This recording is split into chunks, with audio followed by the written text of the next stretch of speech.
முருகன் கோயில்கள் நம்ம பல வகையான கோயில்கள் பார்த்துருக்கோங்க சார். அந்த வகையில் கொஞ்சம் சிறப்பு வாய்ந்த கோயில், வெளி தெரியாத கோயில்கள் பற்றி இந்த பதிவில் நம்ம பார்க்கலாம். ஹாரிபேட் அப்படின்னு அந்த ஊர் பேரே ஹாரிபேட். இது இந்த ஹாரிபேட்ல இருக்கக்கூடிய முருகன் ஸ்தலம் மிகவும் பிரசித்தி பெற்றது. சர்போத்வசத்தை நினைக்கக்கூடிய நாகராஜா நாகயஜினி இருக்கிறாங்க. அதாவது ஹாரிபேட் முருகன் கோயிலிருந்து 3 கிலோமீட்டர் டிஸ்டன்ஸில். ஹாரிபேட் முருகன் கோயிலிருந்து 3 கிலோமீட்டர் டிஸ்டன்ஸில் சர்ப்பமே கட்டுப்பட்டு இருக்குது அப்படின்னா ஹாரிபேட் முருகனை மனதார பிரார்த்தனை பண்ணி, அப்பா இன்றைக்கி நான் டூர் போகிறேன்ப்பா, என் பாக்கெட்டுக்கு மணி வேண்டுமா, நீங்கள் பிரார்த்தனை பண்ணிட்டு போங்கள், உங்களுக்கு பாக்கெட் மணி வரக்கூடிய அற்புதமான அமைப்பை அந்த ஹாரிபேட் முருகன் ஏற்படுத்தி கொடுக்குறார். அதுக்கு தான் இவ்வளோ சொன்னேன். கொடைக்கானல், அந்த கொடைக்கானலில் மேலே இருக்கக்கூடிய ஆலயத்தில் இருக்கக்கூடிய முருகன் பேர் குறிஞ்சி ஆண்டவன் பேர். இப்போது நிறைய இடத்துல சுவாமி சுவாமி தான் சொல்லுவோம், இங்கே மட்டும்தான் ஆண்டவன் சொல்லப்பட்டது. டீச்சர்ஸுக்கு பிரதானமானது என்ன சார்?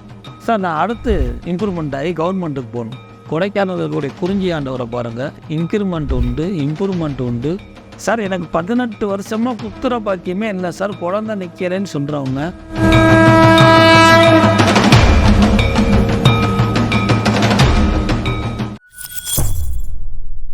பக்தி ப்ளஸ் நேயர்களுக்கும் வணக்கம். இன்று நம்மோட எனது பேர் திருவண்ணாமலை ஜோதிடர் ஆனந்த் ஆழ்வார் அவர்கள். வணக்கம் சார். வணக்கம். முருகன் கோயில்கள் நம்ம பல வகையான கோயில்கள் பார்த்துருக்கோங்க சார். அந்த வகையில் கொஞ்சம் சிறப்பு வாய்ந்த கோயில், வெளி தெரியாத கோயில்கள் பற்றி இந்த பதிவில் நம்ம பார்க்கலாம். ஒரு 2 கோயில்கள் எடுத்துக்கலாங்க சார். முதல் கோயிலாக நீங்கள் எந்த கோயில் ரொம்ப அதிசயமான கோயில், பட் அதிகப்படியான மக்களுக்கு இன்னுமே இங்கே தெரியாமல் இருக்குது அப்படிங்கிறதுல உங்களோட விருப்பப்படி முதல் கோயில் சொல்லுங்க சார்.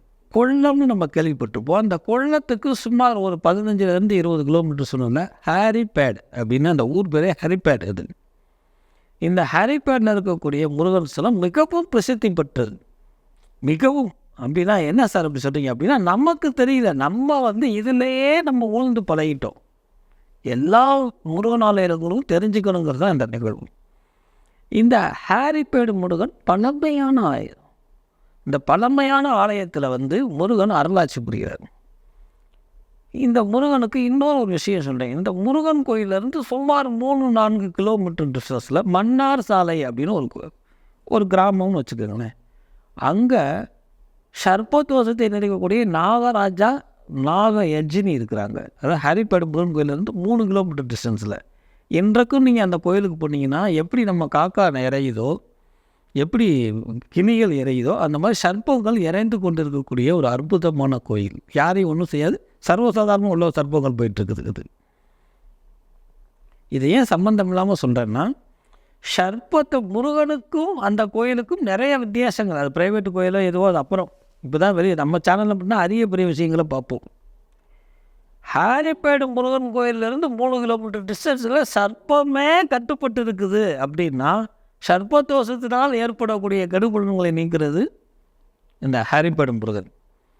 இதற்கு ஒரு உதாரணம் சொல்லவா? நீங்கள் எந்த முருகனுடைய விக்கிரத்தையும் பாருங்கள், காலில் மயில் சர்ப்பத்தை மிதித்து கொண்டிருக்கக்கூடிய நிலைமை வரும். நான் இந்த கோயிலை அந்த கோயிலுக்கும் தொடர்பு படுத்துறது வேறு நோக்கம். ராகு, கேது, அனந்தன், சனந்தன், பத்மன், சூரபத்மன், பத்மநாபன். சார் புரிகிற மாதிரி சொல்லுங்கள் சார். இந்த நாகத்துக்கு 16-17 வகை இருக்குது. அதே தான் பாம்புக்கு. கண்ணாடி விரியன், கட்டு விரியன், நாகப்பாம்பு, கருநாகம், அணுவண்டா, மலைப்பாம்பு, இது எல்லாமே இது எல்லாத்துக்கும் அதிபதி நாகராஜர். அந்த நாகராஜருடைய மனைவி நாகயஜினி, அவங்க கூட இந்த ஹாரிபேட் முருகன் கோயிலுக்கு பக்கத்தில் இருக்கிறாங்க. அப்போ கடுமையான நாகதோஷம் இருக்கிறவங்கலாம் இந்த ஹாரிபேட் முருகனையும் இந்த மன்னார் சாலையில் இருக்கக்கூடிய இந்த நாகயஜினி கோயிலையும் வணங்கினாங்கன்னா நீங்கிடும். இப்போ பணத்தட்டுப்பாடை ஏற்படுத்துறதுக்கு நிறைய கிரகங்கள் இருந்தாலும் ராகு, கேது, சுக்கிரன் திசைனா எல்லாரும் வாஷ் அவுட் பண்ணிடுவாங்க. எனக்கு தெரிஞ்சு சுக்கிர திசையில் யாரும் சேர்த்ததாக சத்திரம் கிடையாது, அழிச்சதான் சத்திரம் இருக்குது. காரணசர்பதோஷம் சார், ஒரு குழந்தை மட்டும்தான் சார் இருக்குது. அடுத்து வேலைக்கு போகிறோம், குழந்தை பத்துக்கலன்னு சொல்கிறாங்க. சகோதரத்த பாவமே இல்லாமல் அரசாங்கம் கூட 2 குழந்தைன்னு சொல்லியிருக்கு. ஒரு குழந்தை மட்டும்தான். இன்னொரு சகோதரத்த பாவம் வேணும்னு சொல்கிறவங்க எல்லாருமே ஹாரிபேட் முருகனை பார்த்தா அவன் சண்டை போடுறதுக்கோ, தாயும் தந்தையும் ஒரு பிள்ளைக்கு நண்பனாக இருக்கலாம், ஆனால் கூட பிறந்தவங்க இருக்கிற மாதிரி வராது. அதுதான் அதுக்கு சகோதரத்த பாவம்னு பேர். தைராய்டு வந்துருச்சு, வேலைக்கு போகிறேன், சம்பாதிக்கிறேன், சொத்து செய்கிறேன், 1000 காரணம் சொல்லலாம். அப்போ இன்னொரு குழந்தை இருக்கக்கூடிய அமைப்பை கொடுக்குறாங்க. எங்கெல்லாம் நாகதோஷம், காலசர்ப்ப தோஷம், களத்திர தோஷம் இதெல்லாம் நீங்குதோ, கணவன் மனைவிக்குள்ள இந்த கருத்து வேறுபாடுகளை நீக்கிறான் ஹாரிப்பேடு முருகன். இதற்கெல்லாம் மேலாக ஹாரிப்பேடு முருகனை மனதார பிரார்த்தனை பண்ணி, அப்பா இன்றைக்கி நான் டூர் போகிறேன்ப்பா, என் பாக்கெட்டுக்கு மணி வேண்டுமா, இதில் என்ன கமெண்ட் வரும்னு எனக்கு தெரியும்.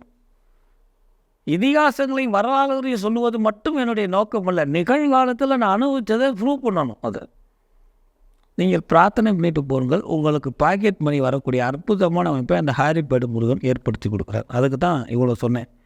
அப்போது சர்ப்பதோஷத்தை நீக்குவதற்கு 1000 கோயில்கள் இருந்தாலும் நம்ம கைக்கு பணம் வேணும். என்ன சார் நீங்கள் ஈஸியாக சொல்லிட்டீங்க, நான் கடன் வாங்கிட்டு போகிறேன் சார். சார் கடனை நிறைய பேர் மாலை போட்டுட்டாங்க, எப்படி மலைக்கு போகிறோன்னு தயங்கி கொண்டு இருக்கிறாங்க. நிறைய பேர் டூர் புக் பண்ணிட்டாங்க. திடீர்னு இயற்கை சூழ்நிலைனால படம் பத்தலையே, என்ன செய்ய போகிறது, டூருக்கு போகிறதுனால என்ன செய்ய போகிறோன்னு நினைக்கிறாங்க இல்லையா. பாக்கெட் மணி நம்ம கடன் வாங்கி வீடு கட்டுறது போகிறதெல்லாம் காட்டி நிகழ்கால வாழ்க்கையில் சார் வண்டி வாங்கிட்டோம், அதுக்கு பெட்ரோல் போடுறத காட்டி சர்வீஸ் விடுறதுக்கு பயப்பட வேண்டிய சூழ்நிலைக்கு வந்துட்டோம். பாக்கெட் மணி வேணும், காரை சர்வீஸ் விடுறதுக்கு பார்த்தா பாக்கெட் மணியை நிவர்த்தி செய்யக்கூடிய அதிக கூட ஆசியாவிலே ஒரே ஆளையே ஹாரிப்பேடு முருகன். நீங்கள் பிரார்த்தனை பண்ணுங்க. நீங்கள் எல்லோரும் கேரளா போடுங்கிறது என்னுடைய நோக்கம் அல்ல. ஒவ்வொரு இடத்துலையும் ஒவ்வொரு வரவு சாதியாக எனக்கு கந்தன் இருக்கிறாங்கிறத ப்ரூவ் பண்ணுறதுக்கு தான். இதே மாதிரி வேறொரு ஆலயம் சொல்லலாம், நம்ம தமிழ்நாட்டில் இருக்கக்கூடிய ஆலயம். இதே மாதிரி ஒரு டூரிஸ்ட் ஸ்பாட்டில் இருக்குன்னா அது எந்த ஆலயமாக இருக்குது? ரொம்ப அற்புதமான கேள்வி. கண்டக்கடவுளுக்கு பேர் சிவகுருநாதன் தான் பேர். அந்த குரு தேவகுருன்னு சொல்லப்பட்டிருக்கு. அந்த குருக்கு உகந்தது குறிஞ்சி மலர். சம்பந்தம் இல்லாமல் டாபிக் போகுது. குறிஞ்சி மலர் 12 ஆண்டுகளுக்கு ஒரு தடவை மட்டுமே போகக்கூடிய விஷயம். இப்போ இந்த 12ன்னு எடுக்கிறப்போ 1 சூரியனையும் 2 சந்திரனையும் குறிக்கும். இப்போ சூரியனுங்கிறது தகப்பன் ஸ்தானம், சந்திரனுங்கிறது மனோகாரகன் அல்லது தாயார் ஸ்தானம். இந்த 1 2 கூட்டினா 3ங்கிறது குருவை குறிக்கும்.